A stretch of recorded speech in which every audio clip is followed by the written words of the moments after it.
আসসালামু আলাইকুম। আমি নাজরিনাতের বিথি। আমি পেশায় একজন সহকারী শিক্ষিকা। তো আজকে আপনাদের সবার সামনে আমি একটা বক্তব্য পেশ করার জন্য আসছি। এক কথায় বলতে গেলে প্রতিবাদ করার জন্য আসছি। আমি জানি না এটা আমার উচিত হবে কিনা, তারপর আমি একজন শিক্ষক হিসেবে এটা মেনে নিতে পারিনি। যেই কিছুদিন যাবত দেখছি প্রবাসীদের নিয়ে ফেসবুকে বলেন যোগাযোগ মাধ্যমের মধ্যে ছড়িয়ে গেছে প্রবাসীদেরকে বাঙালি মেয়েরা বিয়ে করতে চায় না কেন, বিয়ে করে না কেন, বা এই বিয়ে নিয়ে বা প্রবাসীদের নিয়ে একটা তুলফার একটা উঠে গেছে, একটা ঢেউ চলতেছে ফেসবুকে। তো সেটার বিপক্ষেও আমি কথা বলতে আসিনি, পক্ষেও আমি কথা বলতে আসিনি। যেটা সত্য, যেটা বাস্তব, সেই উপকরণটা আমি তুলে ধরার চেষ্টা করছি। এই যে প্রবাসী ছেলেদেরকে নিয়ে যে এত কথা হচ্ছে, যেই মেয়েরা এই সমস্ত আলোচনা করছে, তারা কি আদৌ কোনো ভদ্র ফ্যামিলির মেয়ে, না তারা আদৌ কোনোদিন ভদ্রতা শিখেছে, আদৌ ভদ্রতা শিখতে পেরেছে কি তারা কি উচ্চশিক্ষায় শিক্ষিত হতে পেরেছে? আমার মনে হয় না।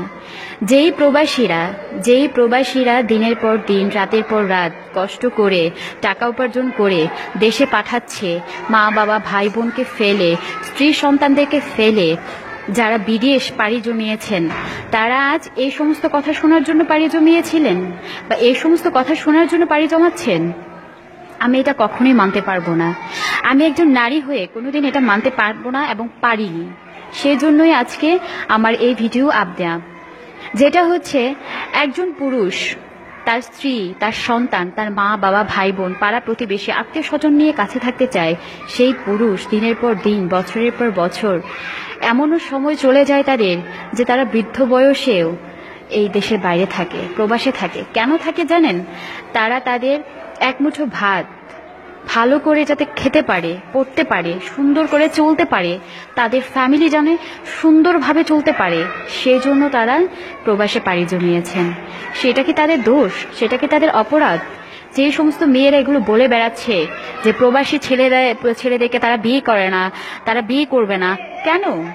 কিছু কিছু ফকিন্নির বাচ্চারা আছে, এটা আমি বলতে বাধ্য হইলাম, কিছু কিছু ফকিন্নির বাচ্চারা আছে যারা কখনো খাবার দুমুঠো ভাত জোগাড় করতে পারতি না, জীবনে ভাত খাওয়ার মতো যোগ্যতাও তোদের ছিল না, কামাই রোজগার করার মতো কেউ ছিল না বা নাই।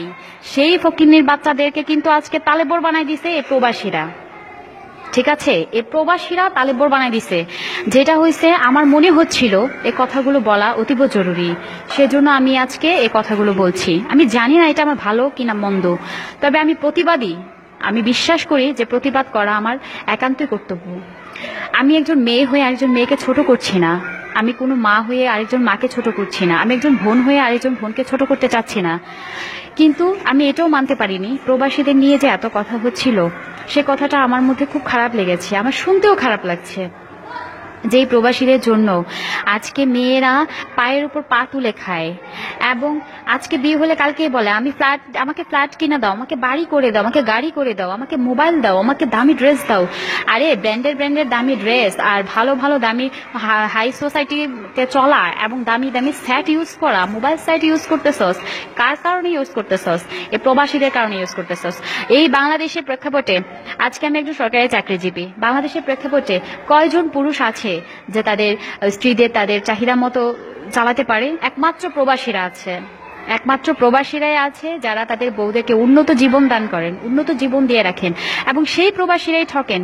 তাদের বউরাই স্বর্ণ অলংকার নিয়ে পালায় চলে যায়, এজনের হাত ধরে ওজনের হাত ধরে, ছেলে মেয়ে ফালাইয়া এভাবে চলে যায়। আমি আসলে এটা মানতে পারিনি। কেন মানতে পারিনি জানেন? আমি কুমিল্লা ডিস্ট্রিক্টের, আমি কুমিল্লা জেলার মধ্যে দেখা গেছে যে অধিকাংশ পুরুষ মানুষই দেশের বাইরে থাকে, অধিকাংশ মানুষই বিদেশে পাড়ি জমিয়েছেন। তাই বলে কি তারা বিদেশে পাড়ি জমিয়েছেন বলে কি তাদের অন্যায়, তাদের দোষ? আমি এটা মানতে পারলাম না। এবং আমি সেই সমস্ত মেয়েদেরকে বলছি যে সমস্ত জন্মের দোষ আছে, সেই সমস্ত মেয়েদের জন্মের দোষ আছে। ঠিক আছে, এই যে 3-4টা মেয়ের জন্য হাজার হাজার মেয়েকে এত কথা শুনতে হচ্ছে, কেন? আমাদের কি দোষ? কিছু কিছু মেয়েরা খারাপ কাজ করে, বাকি দোষগুলো পড়ে আমাদের মতো সাধারণ মেয়েদের উপর। কেন পড়বে? একটা মেয়েকে বলা মানে আরেকটা মেয়ের উপর লাগা, একটা নারীকে বলা মানে আরেকটা নারীর কষ্ট লাগা। এটাই তো স্বাভাবিক, এটাই তো হওয়া উচিত। কিন্তু আজকে আমার খুব খারাপ লেগেছে এটা, যে প্রবাসীদেরকে নিয়ে যে কথা হচ্ছিল, যে প্রবাসীরা কখনো ভালো, বাংলাদেশের মেয়েরা প্রবাসীদের পছন্দ করে না, বাংলাদেশের মেয়েরা প্রবাসীদের বিয়ে করতে চায় না। কেন করবে না? আরে আজকে যদি একটা প্রপোজ আসে যে তুমি কি একটা ছেলেকে বিয়ে করবে, সে দেশের বাইরে থাকছে, সিটিজেনশিপ, ওমা সে তো দৌড়াই আসবে, হ্যাঁ আব্বু আমি বিয়ে করব। কেন না? কেন সে এই জন্য বিয়ে করতে চাচ্ছে যে সে তার সাথে দেশের বাইরে যেতে পারবে, ঘুরতে পারবে, আনন্দ করতে পারবে, ফুর্তি করতে পারবে, ভালোভাবে জীবনযাপন করতে পারবে। আমার চোখের দেখা বাস্তব যে কথাগুলো আমি বলছি, এগুলো হয়তো অনেকের কাছে ভালো লাগবে না, কিন্তু আমার কিছু করার ছিল না, আমি এটা সহ্য করতে পারিনি। যে প্রবাসী ভাইরা রাতের পর রাত দিনের পর দিন কষ্ট করছে, যে কষ্ট করে আপনাদের জন্য দেশে টাকা পয়সা উপার্জন করে পাঠাচ্ছেন, একবার কি চিন্তা করেছেন কিভাবে পাঠাচ্ছেন, কিভাবে দিচ্ছেন? এটা চিন্তা কখনোই করেননি।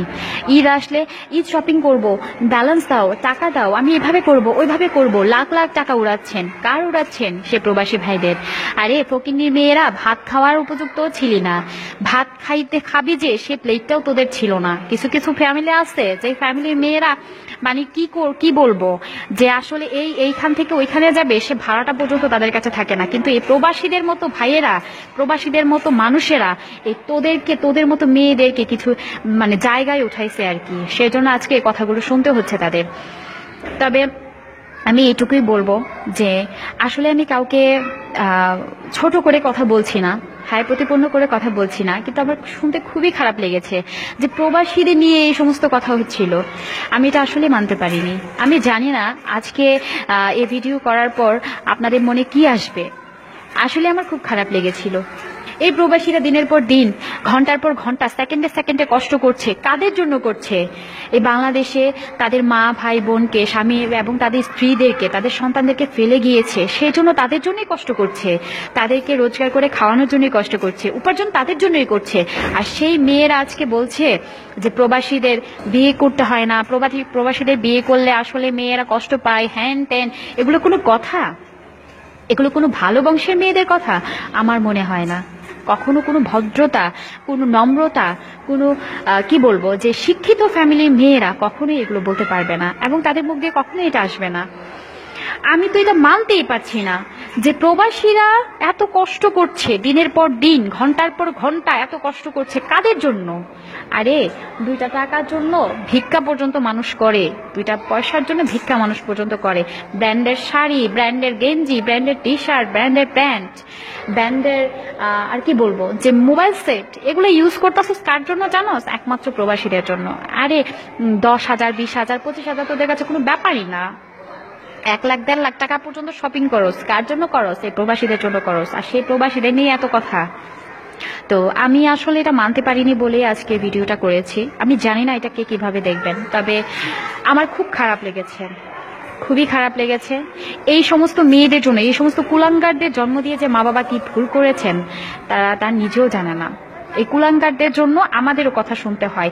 এরা যত বাজে কাজ, যত বাজে খারাপ কাজগুলো করে করে বেড়ায়, এবং এদের জন্যই, কিছু কিছু মেয়ের জন্যই আমাদের পুরা নারী জাতিকে অপমানিত, অবহেলিত হতে হয়।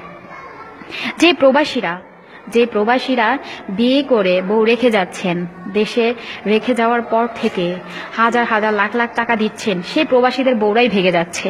এই যে এত নিউজ দেখা যাচ্ছে, কিছুদিন পর পর দেখা যায় ফেসবুকেই একটা ঢেউ উঠে যায়, একটা ঝড় তুফানের মতো হয়, শুরু হয়ে যায় যে প্রবাসীর বউ আরেকজনের সাথে চলে গেছে, এইজন টাকা নিয়ে চলে গেছে, স্বর্ণ নিয়ে চলে গেছে, বাচ্চা কাচ্চা সন্তানাদি ফেলে চলে গেছেন। এটা হরহর হচ্ছে, বাস্তবতা। এটা বাস্তব স্বীকার করতে হবে, এটা হচ্ছে, এবং এই প্রবাসীদের ভাইদের সাথেই হচ্ছে। তোরা যে দিনের পর দিন এই প্রবাসীদের ঠকাচ্ছিস, প্রবাসীদের সাথে মেলামেশা করছিস, তাদের সংসার করছিস, তোদেরকে এক বিন্দু লজ্জা লাগে না? লজ্জা আছে তোদের মতো মেয়েদেরকে আসলে নারী হিসেবে মানতে আমার লজ্জা লাগছে, আসলেই লজ্জা লাগছে। আমার কাছে আসলে অনেক কষ্ট লাগছে যে দিনে একটা দিন মা বাবাকে না দেখলে কত কষ্ট হয়। সেই মানুষেরাই, আমাদের মতো মানুষেরাই দিনের পর দিন, ঘন্টার পর ঘন্টা, বছরকে বছর কাটিয়ে দেয় আত্মীয় স্বজন ছাড়া অন্য একটা রাষ্ট্রে যেয়ে কত কষ্ট করে। বাঙালিরা অনেক জায়গায় অবহেলিত, কত কষ্ট করতেছে শুধু এই বাংলাদেশে রেখে যাওয়া বউ বাচ্চা মা সন্তান এবং আত্মীয় স্বজনের জন্য, আর তাদের কিনা এইভাবে অপমান। আসলে এটা আমি মানতে পারিনি। আমি জানি না আজকে আমার এই কথাগুলো কার ভালো লাগবে কার মন্দ লাগবে, কে কি বলবে না বলবে, কিন্তু আসলে আমি এটা মানতে পারিনি। এটা আমার পক্ষে মানা সম্ভব হয়নি। তো আমি আপনাদের সবার কাছে ক্ষমা চেয়ে নিচ্ছি যে আসলে আমি আজকে এই ভিডিওটা দিতাম না, আপলোড দেওয়ার কোনো ইচ্ছা আমার ছিল না, কিন্তু আসলে আমি বাস্তবতাটা থেকেই কথাগুলো বলেছি। আমি জানি না আপনাদের কেমন লাগবে বা কেমন লেগেছে। আমাকে সবাই ক্ষমার দৃষ্টিতে দেখবেন। আমি আপনাদের সবার কাছেই ক্ষমা চেয়ে নিচ্ছি, কারণ এই সমস্ত কথা বলা আসলে আমার উচিত ছিল না, কিন্তু আমি বুঝতে পারিনি এবং আমি সহ্যও করতে পারিনি। তো যে প্রবাসী ভাইরা আছেন, দেশের বাইরে আছেন, তাদের জন্য আমার অন্তঃস্থল থেকে তাদের জন্য আমার দোয়া রইল, শুভ কামনা রইল। আপনারা অনেক ভালো থাকবেন, অনেক সুস্থ থাকবেন, এবং কে কি বললো না বললো এটা নিয়ে কখনো চিন্তা করবেন না, কারণ জীবনটাই হচ্ছে একটা যুদ্ধক্ষেত্র। এখানে যুদ্ধ করতেই হবে। এখানে সমালোচকরা থাকবে সমালোচনা করার জন্য, সমালোচকরা সমালোচনা করার জন্যই পেছনে পেছনে ঘুরে। অর্থাৎ তাদের সমালোচনা শুনে যদি আপনারা স্তব্ধ হয়ে যান, মন খারাপ করেন, কষ্ট পান, তাহলে তো জীবনে চলতে পারবেন না, এগোতে পারবেন না। আমি আমার পক্ষ থেকে আপনাদের সবাইকে জানাচ্ছি অকৃত্রিম ভালোবাসা, এবং সবার প্রতি রইল আমার অনেক দোয়া এবং শুভকামনা। সবাই ভালো থাকবেন। আল্লাহ হাফেজ।